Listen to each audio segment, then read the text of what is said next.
चापलूस का काम होता है चापलूसी करना, लेकिन कई बार इस चापलूसी का जो है ना वो राजा जो है वो गुलाम हो जाता है, तो और उसके ऊपर आश्रित हो जाता है, और ये अक्सर होता है, इसकी वजह से वो आदमी शक्तिशाली बन जाता है। वो दरबारी जो होता है ना वो शक्तिशाली बन जाता है क्योंकि राजा उसकी मुट्ठी में होता है।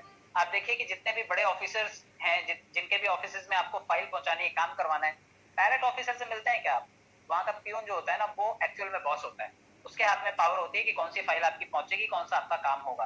तो आप कहीं ना कहीं थोड़ा सा आप दरबारी वाली भूमिका भी निभा सकते हैं। अगर आपको चाहिए कि आप अपनी टीम में बहुत अच्छा रोल प्ले करें, तो आप कोशिश कीजिए कि आप इस दरबारी की तरह सारी पावर अपने पास रखिए, जो भी संचालन होगा वो आपके थ्रू होगा, लोगों को पता भी नहीं चलेगा, लेकिन आप उनके फेवरेट बन के आप उनके सारे काम कर जाएंगे और आपके पास सबकी चाबियां होंगी। तो आप सबकी चाबियां जरूर ढूंढिए, क्योंकि मैंने पीछे भी कहा था, लास्ट सेशन में भी कहा था कि आपकी टीम में जो भी लोग हैं, अगर आप उनके सबकी छोटे छोटे की पॉइंट्स आपको पता है, आप उनके गुणों को जानते हैं, आप उनके फैमिली बैकग्राउंड को जानते हैं, बच्चे कितने हैं उनको, उनका माता पिता क्या करते हैं, जगह जमीन कितनी है, सेविंग्स कितनी है, अगर आप ये सब चीजें जानते हैं तो शायद आप उनको हैंडल कर पाएंगे, आप उनकी जरूरत के हिसाब से उनको मोटिवेट कर पाएंगे। आप कुछ जानते ही नहीं, आप सिर्फ ये कहते हैं मेरे पास 5,000 लोगों की टीम है, मेरे पास 10 लोगों की टीम है, और 50 लोगों का भी नाम ढंग से याद नहीं होता। किस काम की वो टीम और क्या दे देगी आपको? जब आप अपनी टीम के लिए जरा भी पॉजिटिव ही नहीं है, जरा से सेंसिटिव ही नहीं है, आपको किसी के बारे में कुछ पता ही नहीं है, तो खाली आपके पास आपको कमा करके देने के लिए टीम बनी है। आपको उनकी सेंसिटिविटी आपके अंदर लेकर के आनी है और अपनी टीम को समझना भी है। शक्तिशाली लोग हमेशा अपनी टीम का, अपने संगठन के लोगों की कमियों को भी ध्यान में रखते हैं, और वो कमियों को ध्यान में रखते हैं, इसलिए टाइम टाइम पे लोगों को मोटिवेट कर पाते हैं और उनसे काम निकलवा पाते हैं। तो आप भी कुशल दरबारी की तरह भूमिका निभाइए, लोगों की सारी कमियां जानिए, उनको अप्रिशिएट करते रहिए, और वो आप पर निर्भर रहेंगे, आश्रित रहेंगे, और आप उनसे काम करवा पाएंगे। अपने आप को दोबारा तैयार कीजिए। देखिए, जो लोग भी फेल हो गए, चाहे वो एमएलएम के किसी भी प्रोजेक्ट में फेल हो गए और कामयाब नहीं हो पाए, ऐसे लोगों को सोशल लाइफ जो होती है ना, समाज जो होता है, वो भी इंपॉर्टेंस नहीं देता, और इवन हमारा परिवार भी हमें इंपॉर्टेंस नहीं देता। फिर हमारा परिवार भी लाइटली लेने लगता है, रिश्तेदार लोग हंसने लगते हैं, मजाक उड़ाने लगते हैं। तो ऐसे टाइम पे आपको लोगों के मजाक के चक्कर में नहीं जाना है। मैंने आपको बताया था कि कोई भी चीज दिल पे नहीं लेनी है, दिल पे लेने वाली चीजें जो है वो कुदरत ने नहीं बनाई है। आप पिछवाड़े पे ले लीजिए, झाड़िए, मिट्टी जैसे गिर जाते हैं, कभी हम उठते हैं, झाड़ते हैं और काम पे चलते बनते हैं। तो आप दिल पे मत लीजिए कोई भी चीज, उसकी लोकेशन चेंज कर दीजिए, आपको दर्द नहीं होगा। आप करके देखिएगा, जब भी कोई बात हो तो आप उसका लोकेशन चेंज कर दीजिएगा कि अभी दिल पे नहीं लूंगा, मैं इसको घुटने पे ले लेता हूँ, मैं इसको पिछवाड़े पे ले लेता हूँ, मैं पेट पे ले लेता हूँ, इस चीज को दिल में नहीं लूंगा बस। आप देखिए, आपको हंसी बहुत आएगी और आपको उस चीज की इंटेंसिटी जो है ना चुभने वाली, वो खत्म हो जाएगी, और आप ऐसे टाइम पे खुद को तैयार कर सकते हैं। क्योंकि देखिए, फेलियर सबकी लाइफ में आता है, जरा होगा, हाँ, मल्टीपल उनके घरों में रिश्तेदार घुसे पड़े रहते हैं, उनसे जूझ रहा होगा, तो कोई ना कोई झमेला चल रहा होता है। तो संपन्न आदमी के घर में भी प्रॉब्लम्स होती हैं, हम उनकी प्रॉब्लम से अपनी प्रॉब्लम्स को बदल नहीं लेते हैं, और ना ही हमें बदलने की जरूरत है, बल्कि जब फेलियर मिले आपको, तो आप अपनी क्षमताओं को पहचानिए, आपके अंदर क्या गुण है जो आपको ग्रो करवाएंगे, आप उसके ऊपर काम करना शुरू कीजिए, और यकीनन आप समाज में, दुनिया में अपनी जगह बना पाएंगे। अपने हाथों को साफ रखें, इसका यह मतलब नहीं है कि आप सुबह से शाम तक हाथ धोते रहें। आप किसी का भी अपना दोष किसी दूसरे के सर पे ना मढ़ें, कोई भी गलती ऐसी ना करें, और गलती कर दी है तो फिर उसको छुपाने में बहुत सारा टाइम चला जाता है, और ये अक्सर होता है। आप देखिए कि कोई भी मूर्खता जो है आपको महंगी पड़ेगी, और जब टीम का साइज बड़ा हो जाता है ना, तो आपको गलती करने लायक नहीं बचता, और आपको गलती नहीं करनी चाहिए, क्योंकि हमारी गलती जो है वो हमारी टीम पर भारी पड़ती है, हमारी टीम के लोग हमें हल्के में लेते हैं। तो आप अपने हाथ बिल्कुल पाक साफ रखिए, किसी भी जो तोड़ फोड़ वाला काम है, क्योंकि पलवाई में अक्सर ऐसा होता है, लोग तोड़ फोड़ में बड़ा विश्वास रखते हैं, और मैं हमेशा कहता हूँ कि ये तोड़ फोड़ से आप बचिए। सब आदमी आपकी टीम का हिस्सा है, सब आपको आज नहीं तो कल पैसा देंगे। अभी जो लोग रूबी बन गए, उनको तो 26 लाख लोग पैसा देने वाले, और वो बड़े श्योर है, उनको मालूम है कि हमारे पास ये 26 लाख लोगों की टीम है, कोई नया आदमी नहीं चाहिए, उनको यही 26 लाख लोगों को चार्ज करना है। तो आने वाले टाइम में आप देखेंगे, शायद जो टॉप रैंकर्स लोग हैं, वो कोई ना कोई आपको मार्गदर्शन के लिए कोई ना कोई तिकड़म जरूर निकालेंगे, ताकि आप लोग, सब लोगों को नॉलेज मिल सके। तो अगर वो कोई गलती करते हैं, तो बिल्कुल गिनती के तो 100 लोग हैं, मुश्किल से 100 लोग होंगे, अगर वो 100 लोग बेवकूफी करना शुरू कर दें, आपको नहीं लगता कि 26 लाख लोगों में बिल्कुल गलत संदेश जाएगा? इसलिए आपको भी ध्यान रखना है कि 87,000 लोग तो आपकी भी टीम में आने वाले हैं, तो आप ऐसा कोई भी गलत काम मत कीजिए, चाहे वो पैसों से रिलेटेड हो, आपके कैरेक्टर से रिलेटेड हो, समाज में आपकी कोई अच्छी छवि है, तो आप कोई भी ऐसा काम ना करें जिससे कि आपकी छवि को बट्टा लगे, धूमिल हो आपकी छवि, और लोग आपको हल्के में लें, मजाक उड़ाएं आपका। तो आपको इस चीज का बिल्कुल ध्यान रखना है कि आपको बिल्कुल भी कोई भी काम में अपने हाथ मैले नहीं करने, पैसों के मामले में तो बिल्कुल भी नहीं। कई लोग 10 डीपी चुरा लेते हैं लोगों का, अपने जूनियर के 10 डीपी ढाप लेते हैं, 50 डीपी ले लेते हैं, और उनको लगता है, कहते हैं जाओ नहीं देंगे। तो ऐसा करने से आपको क्या लगता है, आपके लिए 10 जीबी 750 रुपए के थे, आप हजारों करोड़ के प्रोजेक्ट में हो, आप 750 रुपए उसको अगर लौटा देते तो शायद आपकी वो इज्जत बन जाती। लेकिन आपकी वो 10 डीपी आपके 200 लोगों की टीम में आपकी खराबी कर देती है। वही 10 डीपी जिसको आपने नहीं लौटाए थे, वो जा करके हर एक के कान में गाना गाता है कि भाई ये देखो ये आदमी ऐसा, ये आदमी ऐसा है। तो ऐसे टाइम पे आपका वो 10 डीपी लेना भी आपके लिए महंगा पड़ जाएगा। इसलिए कोई भी गलत काम मत कीजिए, सिस्टम में रह करके आपके लिए नुकसानदायक होगा। अपने हाथ पाक साफ रखिए। लोगों पर विश्वास और अधिक से अधिक आप अपने प्रशंसक बनाएं, लोगों का विश्वास जीतिए। देखिए एक सबसे बड़ी बात होती है कि आपकी बातें और आपका काम ही लोगों के ऊपर विश्वास आपका बढ़ाता है। अगर आप काम अच्छा करते हैं, आपके पास परफॉर्मेंस वाइज चीजें अच्छी हैं या आपकी नॉलेज बहुत अच्छी है, तो लोग आप पर भरोसा करते हैं, लोग आपको फॉलो करना पसंद करते हैं। तो आप अपनी नॉलेज को जरूर बढ़ाइए और काम से लोगों को के अंदर अपनी पहचान बनाइए। बिना काम के आपको पहचान, आप सीनियर हैं उनके इसलिए आपकी इज्जत करेंगे, लेकिन आप अगर काम ही नहीं करते हैं, आपको बोलना ही नहीं आता है, सिर्फ आप नाम के पैसे दे करके आपने पदवी ले ली है, तो पैसे से सर्टिफिकेट खरीदे जा सकते हैं, अकल कहाँ से लाओगे। बहुत सारे लोग होते हैं वो बोलते हैं कि भाई हमने 10वीं की है 12वीं की है, और उनको बोला जाए कि चलो अच्छा अपने सिग्नेचर करके दिखाओ, उनको अपना नाम तक लिखना नहीं आता, किस काम की वो डिग्री। तो बहुत सारे लोग हैं सिस्टम में भी हैं और शायद हर जगह होते हैं कि पैसे से बहुत कुछ खरीदा जा सकता है, डिग्रियां खरीदी जा सकती हैं, लेकिन अकल नहीं। तो आप अपनी इंटेलिजेंस को बढ़ाइए, अपने लोगों की प्रशंसा आपको तभी मिलेगी जब आप काम करेंगे और लोग आपके काम की इज्जत करेंगे, इसलिए आप पर विश्वास करेंगे। तो आप अपना काम बहुत अच्छे से कीजिए ताकि लोग आप पर विश्वास कर सकें। निर्भीकता और आत्मविश्वास के साथ कार्रवाई करें। आप देखिए आधे मन से कोई भी काम ना करें। आपका जो निडरता है, निर्भीकता मतलब आप डेयरिंग बाज हैं, आप अपनी टीम के लिए रिस्क लेते हैं, डेयरिंग करते हैं। इसकी वजह से आपका आत्मविश्वास भी आपके लोगों को दिखाई देता है। उनको लगता है कि भाई हमारा जो लीडर है ना, ये इतना ताकतवर लीडर है, we are secured with our leader. जितने भी पॉलिटिकल लीडर्स भी होते हैं ना, क्यों उनकी पार्टी में लोग रहना पसंद करते हैं, क्योंकि उनको पता होता है ये पॉलिटिकल लीडर जो है ना, ये ताकतवर आदमी है, ये कुछ भी काम कर सकता है, तो हम इसके साथ में रहेंगे। यस सर हमारे नेताजी बोलते रहेंगे तो हमारी भी वट रहेगी। हमारे एरिया में कोई भी हमारे ऊपर आंख उठा करके नहीं देखेगा और हम जो चाहे वो कर पाएंगे। ऐसा ही होता है कि लीडर जो होता है वो थोड़ा सा निडर भी होता है। डरपोक आदमी को लोग फॉलो नहीं करते। जो फट्टू टाइप का आदमी होता है वो अपनी बीवी के सामने नहीं बोल पाता, अपने बच्चों के सामने नहीं बोल पाता, गली में मोहल्ले में बोल नहीं पाता, वो अकेले में भी नहीं बोल पाता। ये मतलब ये ऐसे लोग होते हैं जो अकेले में भी कहीं गार्डन में भी टहल रहे हैं तो गैस छोड़ने से इनको डर लगता है, इनको लगता है कि कोई सुन लेगा कि मैं भी गैस छोड़ता हूँ। तो ऐसा नहीं होता है। आप थोड़े से बोल्ड बनिए, डेयरिंग बाज बनिए। अगर आप बोल्ड बनेंगे तो आपको लोग हल्के में कभी नहीं लेंगे, आप पर बल्कि भरोसा करेंगे, लोग आपकी रिस्पेक्ट करेंगे कि ये आदमी, कोई भी काम होगा ना आपके पास जरूर आएंगे। आपको सोसाइटी का काम हो, गणपति का काम हो, कल को मंदिर का काम हो, कल को कोई चंदा इकट्ठा करने का काम हो, कोई इवेंट ऑर्गेनाइज करने का काम हो, ऐसे टाइम पे जिस आदमी के पीछे पीछे लोग रहते हैं, समझिए वो डेयरिंग बाज आदमी है और ऐसा डेयरिंग बाज आदमी चाहिए। देखिए अंत तक सभी तरह की योजनाएं बनाएं। मतलब जब तक आप सफल नहीं होते, जब तक आप लास्ट तक पहुंचते नहीं है, तब तक आपकी स्ट्रेटेजी जो है वो बनती रहनी चाहिए। स्ट्रेटेजीज फेल हो सकती हैं, एक प्लान फेल हुआ दूसरा बनाइए, दूसरा प्लान फेल हुआ तीसरा बनाइए। सुसाइडल अटेम्प्ट मत करने की कोशिश कीजिए, क्योंकि भगवान दोबारा इंसान पैदा नहीं करेगा। अगले जन्म में कुत्ता पैदा कर दिया तो कौन सी अचीवमेंट कर लेंगे हम लोग। तो आप सोचिए कि इंसान पैदा किया अगर हमें भगवान ने, तो उसने हमारे लिए कुछ ना कुछ तो योजना उसने बना के रखी होगी। और अगर उसने बनाई हुई हमारी योजनाएं फेल हो रही है, इसका मतलब उसकी योजना कुछ और है हमारे लिए। तो आप इसे कुदरत का फरमान ही समझिए। जब आप किसी चीज में फेल होते हैं तो कई बार हम नहीं चाहते कि हम उसमें फेल हो, लेकिन वो कुदरत का एक प्री रिटर्न, आप इसे डॉक्यूमेंट कह लीजिए या फिर कुदरत का विधान कह लीजिए इसे। तो उसने वो फेलियर हमारे हिस्से में लिखा होता है कि ये तुम्हें मिलेगा और इसके बाद तुम और मजबूत बनोगे, इसलिए वो हमें वो फेलियर देता है। हमारे हाथ से कुछ चीजें चली जाती हैं, समय समय हमारे हाथ से कुछ चीजें माइनस हो जाती हैं। उनके जाने का मतलब यही होता है कि कुदरत की व्यवस्था जो है, उसका जो प्लान है हमारे लिए कुछ अलग है। कई लोग तो ऐसे भी डाउट करते हैं, यार कुछ नहीं हो रहा है लाइफ में मेरी। इसका मतलब आप तो शक करते हो कि भगवान कोई काम ही नहीं कर रहा है। भाई वो अपने काम में लगातार लगा हुआ है, उसने हर चीज का मैनेजमेंट कर रखा है, आपके लिए भी उसने चीजें प्लान कर रखी है और आपके ऊपर भी निरंतर काम कर रहा है। अगर आप पूजा पाठ करते हैं, थोड़ा बहुत भी रिलीजियस आदमी है, तो आप गॉड के ऊपर कभी शक मत कीजिए, क्योंकि ये उसकी प्लानिंग है, उसकी व्यवस्था का हिस्सा है हम। तो जब तक हमसे अपने काम करवा नहीं लेगा तब तक हमें ऊपर बुलाएगा नहीं।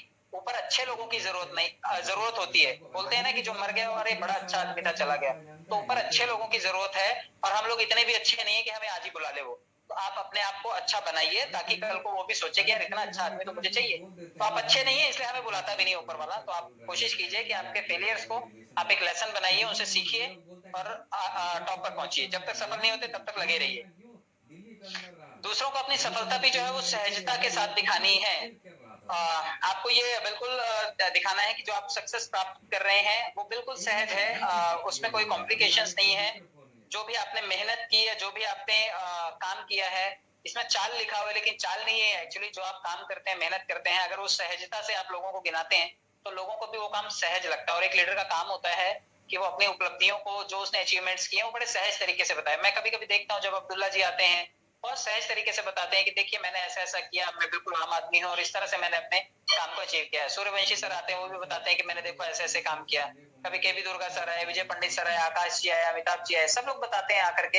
आपने कभी भी किसी सफल आदमी को डींगे मारते हुए नहीं देखा होगा। डींगे नहीं हाँकते ये लोग।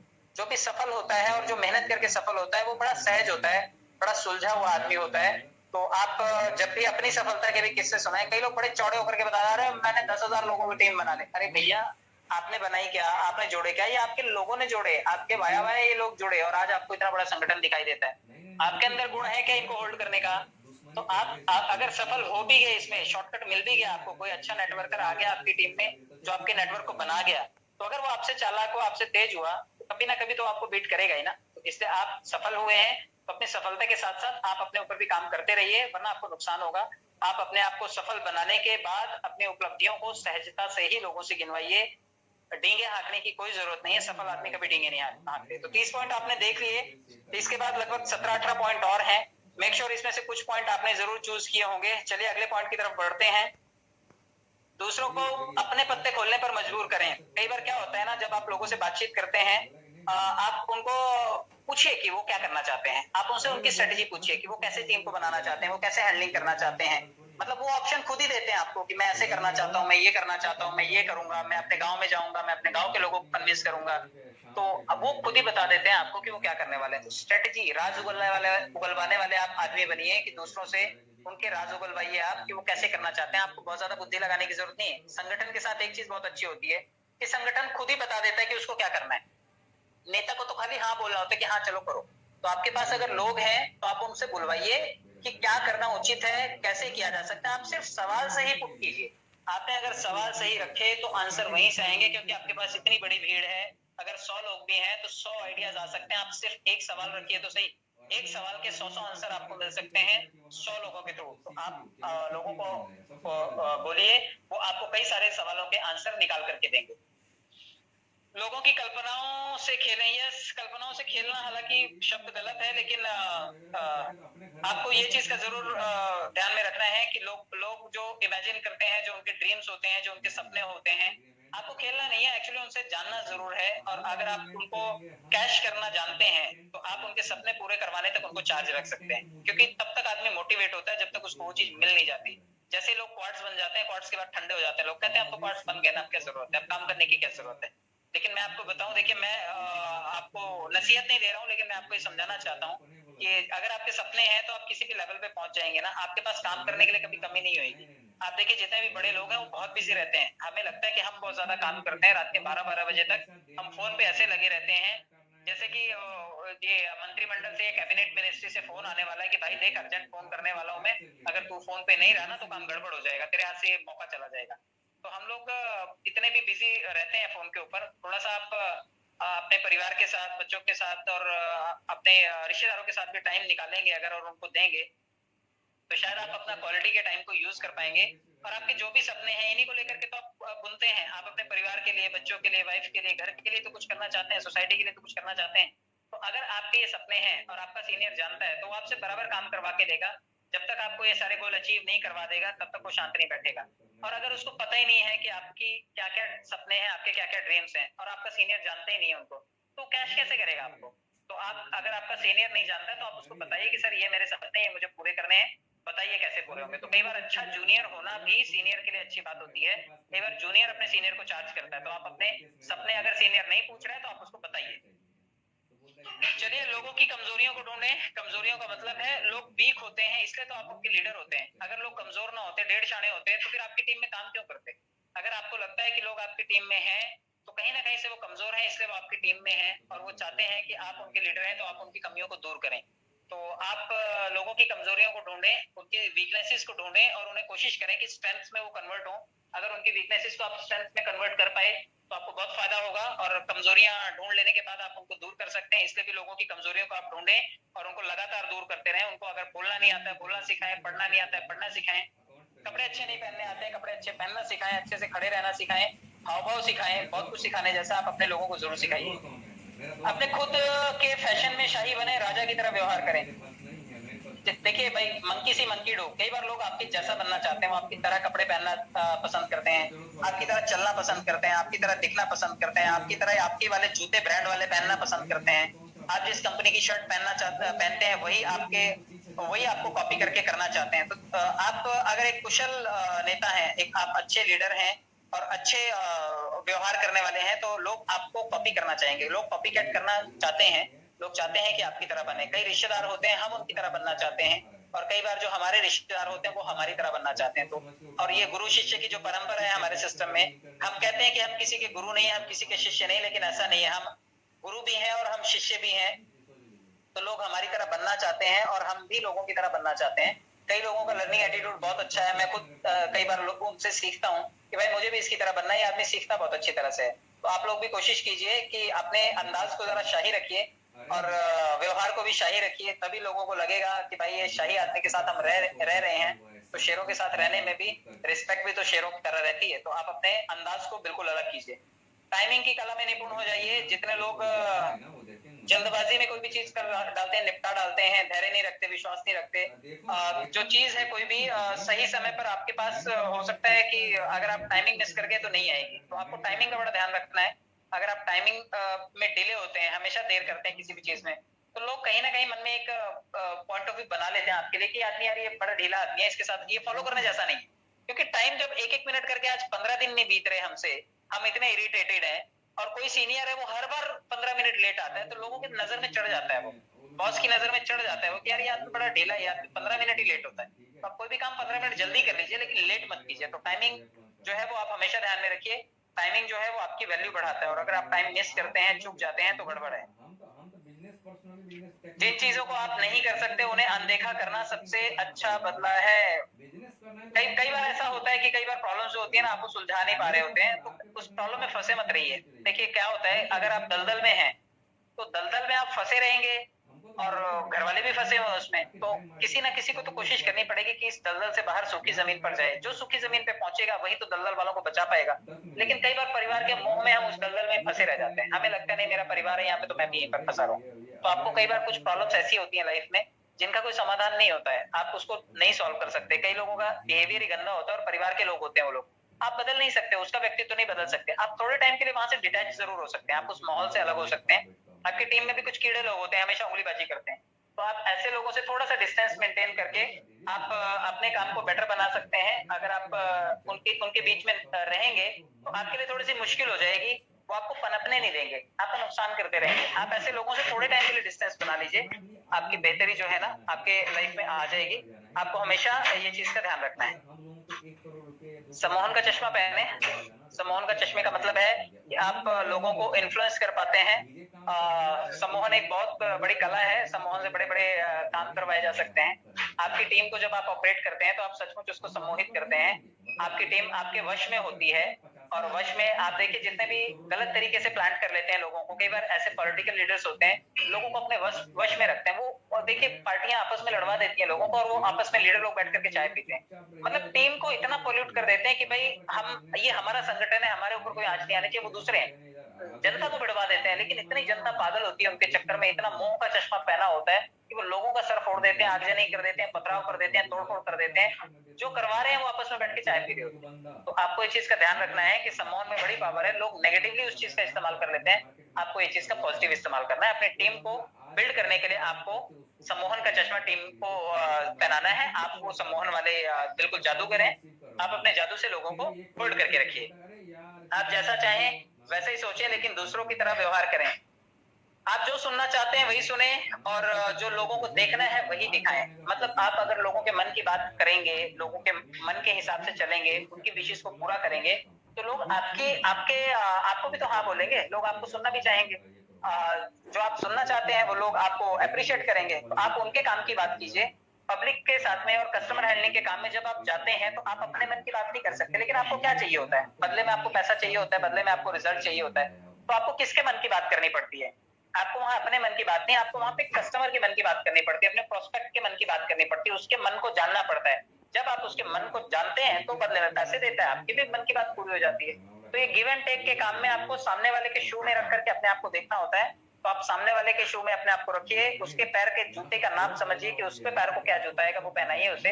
आपको अपने पैर में पहनने वाला जूता उसी पैसे से मिल जाएगा जो वो पैसा आपको पे करने वाला है। तो ग्राहक और जो मालिक है या कस्टमर और बायर और सेलर के बीच का जो रिश्ता है, उसमें हमेशा ग्राहक के मन की बात करनी होती है, तभी जो है विक्रेता जो है उसके पास पैसे आते हैं और उसी पैसे से तो उसके सारे सपने पूरे होते हैं। तो आपको अगर अपने लिए रिजल्ट चाहिए तो आपको दूसरों के रिजल्ट्स पूरे करने पड़ेंगे। मछली पकड़ने के लिए पानी ही दो। आप ये देखिए, एक लीडर लोग ऐसा भी करते हैं, अगर उनको सामने वाले के सीक्रेट जानने हैं तो सामने वाले को कोई ना कोई ऐसी बात, कोई ना कोई ऐसी उंगलीबाजी, कोई ना कोई ऐसा टिंगल कर देंगे कि सामने वाला फटफड़ाने लगता है और इनको कमजोरी मिल जाती है। तो आपको भी अगर अपने अपोजिशन या अपने अपोनेंट का कोई कमी पकड़नी है तो आपको शांत रहना है, आपको सिर्फ पानी हिलाना है, आपको सिर्फ सामने वाले को हिलाना है। अगर सामने वाला हिल गया तो वो अपनी कमियां दे देगा, आपका काम पूरा हो जाएगा, आप उसको डोमिनेट कर सकते हैं, आप उसको पछाड़ सकते हैं। तो अगर सामने वाले से अच्छी टीम आपको बनानी है, आपने थ्री इडियट्स में देखा होगा, थ्री इडियट्स में दूसरों के नंबर या तो कम कर दो या फिर अपने नंबर अच्छे ले आओ। तो अपने नंबर अच्छे आते नहीं थे, इसलिए दूसरों के नंबर कम करने के लिए वो मैगजीन्स डाल दिया करता था, वो पिक्चर में दिखाया हुआ है। तो आप दूसरे लोगों को अगर कहीं ना कहीं से ट्रैप कर लेते हो आप और उनको थोड़ा सा ढीला कर देते हो तो आप जीत गए। आप कम नंबर भी होंगे तब भी आप जीत जाएंगे। तो सामने वाले की कमी आपको पकड़नी है और सामने वाले की कमी पकड़ने के लिए आपको थोड़ा सा उसके मन के अगेंस्ट बात करनी पड़ती है और उसके लूप होल मिलते ही आप उसको पछाड़ सकते हैं। निःशुल्क चीजों का तिरस्कार करो। जो मुफ्त की चीजें होती हैं, बहुत सारे लोगों को आदत होती है कि मुफ्त में क्या मिलता है, तो मैं आपको बताना चाहता हूँ मुफ्त में कुछ भी मत लीजिए, एहसान रह जाता है सामने वाले का। कर्ज के तले आप जिंदगी भर दबे रह जाते हैं।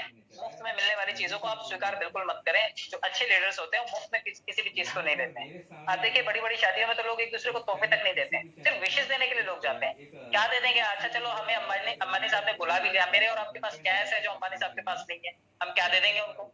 तो ऐसे जो संपन्न लोग होते हैं जब वो एक दूसरे की शादियों में जाते हैं तो कुछ देन लेन नहीं होता, वहां पे पॉकेट का भी एक्सचेंज नहीं होता, सिर्फ खाना खाने के लिए बुलाया, आइए मिलिए, हाय हेलो कीजिए, गुड विशेष दीजिए और जाइए। तो निःशुल्क चीजें आपको मिल सकती हैं। हो सकता है कि कोई आपको मुफ्त में कुछ गिफ्ट दे दे तो उसके पीछे उसका स्वार्थ भी हो सकता है, वो बार बार क्यों आपको गिफ्ट दे रहा है। तो आपको ध्यान रखना है, किसी के गिफ्ट तले और महंगे गिफ्ट तले तो बिल्कुल मत दबिए। और अगर आप महंगे गिफ्ट तले दब गए तो आप सामने वाले की बातों को कभी भी अपोज नहीं कर पाएंगे, आप उसके एहसान तले दबे रह जाएंगे। तो आपको ये चीज का बिल्कुल ध्यान रखना है। महान व्यक्ति के जूते में कदम रखने से बचें। यस, काबिल जो लोग होते हैं और कामयाब लोग जो होते हैं उनके पीछे पीछे उन्हीं की तरह ना चले, वरना लोग आपको उनकी तरह ही एक्सपेक्ट करेंगे कि आपको उन्हीं की तरह परफॉर्मेंस देनी है। अभी कोई अमिताभ बच्चन बनने के लिए जाएगा अगर, तो अमिताभ बच्चन जितनी अपेक्षाओं पे खरा उतर पाएंगे क्या? हम नहीं उतर पाएंगे। अगर हम सूर्यवंशी सर बनने जाएंगे तो हम नहीं बन पाएंगे। वो इतने सफल हैं आज की तारीख में, जिस लेवल पर हैं, हम लोग चाहे भी तो नहीं जा सकते। अमिताभ जी की जगह हम नहीं जा सकते, हम उनको कॉपी नहीं कर सकते कि हम अमिताभ जी की तरह चलेंगे, उनकी तरह बोलेंगे, उन्हीं की तरह बैठेंगे, उन्हीं की तरह बातचीत करेंगे। हम अपनी ओरिजिनलिटी से ही ग्रो हो सकते हैं। तो आप बीइंग ओरिजिनल, आप अपने ऊपर काम कीजिए, आप अपने आप के नाम के साथ सार्थकता साबित कीजिए। आपके घर वालों ने अगर आपका नाम जो भी रखा है आप उसी नाम से पहचाने जाएंगे, आप वो पहचान बनाइए, किसी की कॉपी मत कीजिए, नकली प्रोडक्ट ही रहेंगे आप अपने आपकी ओरिजिनलिटी को ही प्रूव कीजिए और आप किसी की भी कॉपी कैट करने की कोशिश मत कीजिए। आप अपने आप में ओरिजिनल हैं और रियल हैं। चरवाहे पर आक्रमण करें, भेड़ें अपने आप बिखर जाएंगी। ये ऐसा होता है। अगर आपको किसी को भी अपने संगठन में लाना है तो आप कई बार लोगों को तोड़ने की कोशिश करते हैं, लोगों को नहीं तोड़ना होता है। जो चरवाहा होता है सारी भेड़ें उसी के हाथ में होती हैं, लीडर। आप देखिए जितने भी क्रांतिकारी आंदोलन हुआ करते थे या जितने भी पॉलिटिकल इवेंट्स में कोई ना कोई जो गैदरिंग होती है, गवर्नमेंट क्या करती है, जो अंग्रेज लोग थे वो क्या करते थे, वो लीडर को उठा लेते थे। लीडर को उठाया, संगठन समाप्त। मतलब जब लड़ाई होती है ना, तो अगर लड़ाई में राजा जब तक जिंदा है तब तक सेना का मनोबल होता है, राजा मरा सेना खत्म, लड़ाई खत्म। तो आपको अगर किसी को शामिल भी करना है तो क्या भेड़ों के बच्चों के पीछे पीछे आप भागते हैं? आप किसी बड़ी मछली की तलाश कीजिए ना, जो बड़ा नेटवर्कर हो, बड़े किसी प्लेटफॉर्म पर हो। आप किसी ऐसे आदमी को अप्रोच कीजिए ना, आप गरीब आदमियों को तोड़ने की चला जा, तुम्हें मेरे पास 100 रुपए मैं तेरे को ज्यादा दूंगा, मैं तेरे को 50 रुपए ज्यादा दूंगा, मैं तेरे को 1000 रुपए ज्यादा दे दूंगा। अरे 100, 50 और 1000 रुपए में होता क्या आज की तारीख में? आप संगठन में किसी बड़े आदमी को पकड़िए, वो आपके काबू में आ गए तो भेड़े अपने आप काबू में आ जाएंगे। देखिए, लोगों के दिल और दिमाग को नियंत्रित करें। आपकी भाषा ऐसी होनी चाहिए, चाहे वो प्रोत्साहन की हो, चाहे वो प्रलोभन की हो, लेकिन उन्हें जीत मिलनी चाहिए। आप लोगों के दिल और दिमाग पर नियंत्रण करने वाले होने चाहिए। अगर आप लोगों के दिल और दिमाग को जीतते हैं तो यकीनन लोग आपके संगठन में शामिल होंगे, और अगर आप सिर्फ मुफ्त हैं और सिर्फ बातें करते हैं तो लोग आपके साथ शामिल नहीं होंगे। दिल और दिमाग में उनके आपके वर्ड्स रहने चाहिए, आपकी बातें रहनी चाहिए, आपका प्यार रहना चाहिए, आपकी इमोशंस रहनी चाहिए, और आप रियल होने चाहिए। नकली आप बातें करेंगे तो लोग आपको पहचान लेंगे, लोग आपको सिरे से खारिज कर देंगे। तो आपको लोगों के दिल और दिमाग पर नियंत्रण करना है। दर्पण के प्रभाव से दुश्मन को वश में करो। दर्पण जो होता है वो सच्चाई दिखाता है। जब दर्पण, आप देखिए, दर्पण दुश्मन को धोखा देने के लिए एक उत्तम उपहार है। लिखा हुआ यहाँ पर, जब आप वही करते हैं जो आपके दुश्मन करते हैं तो वो आपकी योजना नहीं समझ पाते। इसका ये मतलब है कि जब आप आपका अपोनेंट वो चाहता है कि आदमी ऐसे ही करे और आप बिल्कुल वैसे ही करते हो, लेकिन आपकी प्लानिंग कुछ और होती है।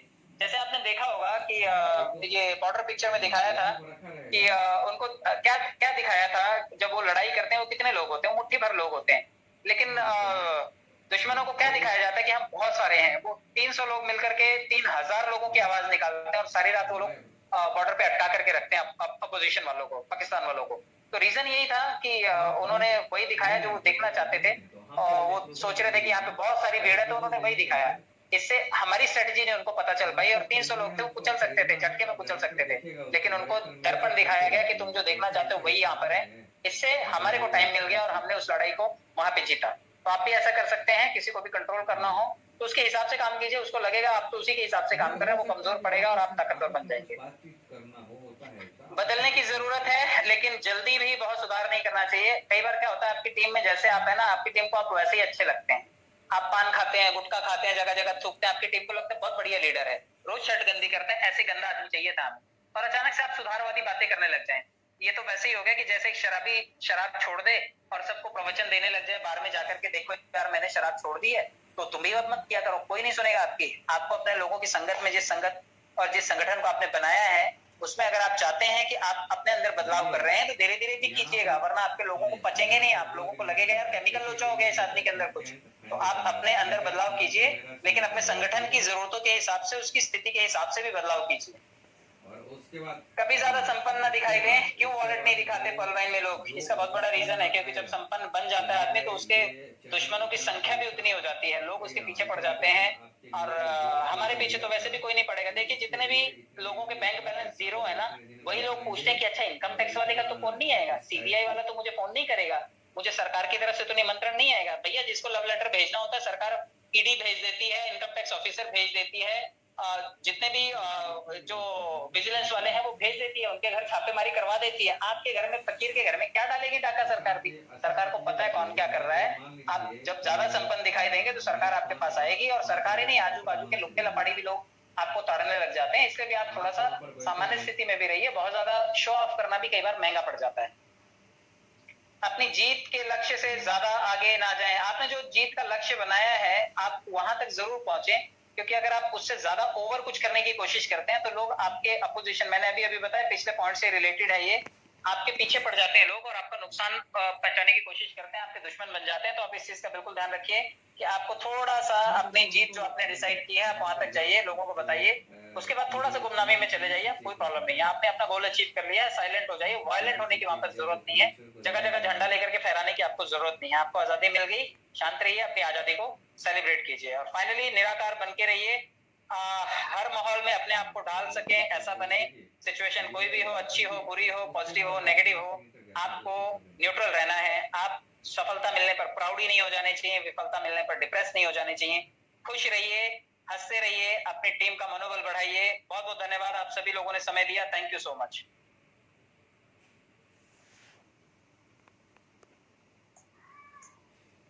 Thank you sir, thank you.